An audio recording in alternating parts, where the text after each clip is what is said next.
This is JC DeLass with this week's Fidelis Care Coach's Corner, and our guest this week is Chris Popovici. He's the head track and field coach at SUNY Geneseo. Coach, you're in your third season here as head coach at Geneseo. Already have produced 15 All-Americans. What's been the secret to your success so far?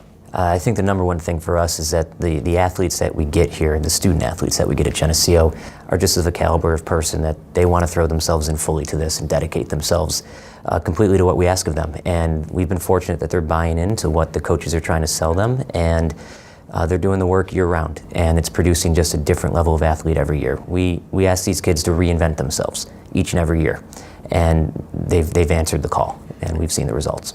As a graduate here of SUNY Geneseo, and you're also a SUNYAC champion middle distance runner, so with that success and with your experience attending this institution, how does that help you in relating to the kids you have now?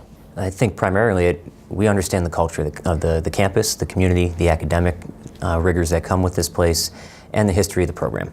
We were fortunate to have our former coaches who showed us this way and this culture that we invested in when we were here. Our whole coaching staff is alumni. It gives us a unique advantage there. So it's not just me, but that perspective allows us to relate to the student athletes a little better here, and they are more willing to trust some of the things we ask of them because we've lived it here and been successful ourselves. You're also still a competitive runner. Does that also help you in getting the buy-in from your athletes? I think so.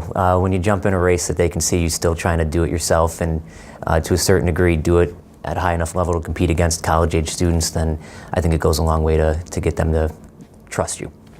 Is there a certain type of student athlete that you're looking for when you're recruiting here for SUNY Geneseo? We want people that are very mature, independent, self-driven, intrinsic's a good word, intrinsically motivated. In this sport, there's always going to be someone at a higher level, and we go to meets where we always see people at a higher level than you. So we want people that are going to be trying to get better themselves, intrinsically, not looking at a result or a time always to dictate what is success and what isn't. So we ask people to invest in a process.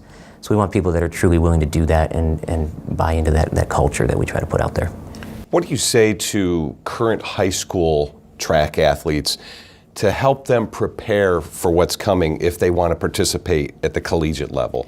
Number one, if you want to be a collegiate athlete, you have to live a lifestyle that allows you to be a collegiate athlete. It's not a club anymore. It can't be treated that way, and most of our athletes understand that. Even though we're a Division III school, to be a successful athlete here, you got to make it a part of a lifestyle. So self-discipline is a big thing, and patience is the other. Most students come out of high school, they've been the top dog of their program, they've been very successful, and now they're entering into a world where they're at the bottom of the totem pole again. So they have to continue to push themselves and strive for more, and patience is part of that. For you, what's the best part about coaching here at SUNY Geneseo? I think just continuing on with something that myself and the other coaches helped build up and be a part of. We were part of some very winning traditions here, and to see that and to see it continue and try to push it to continue to new heights is our number one goal. And having alumni come back and participate in that and get excited about where the program's going is probably the greatest thing that we can ask for. Thanks for joining us, Coach. You're welcome. And thank you for watching this week's Fidelis Care Coach's Corner.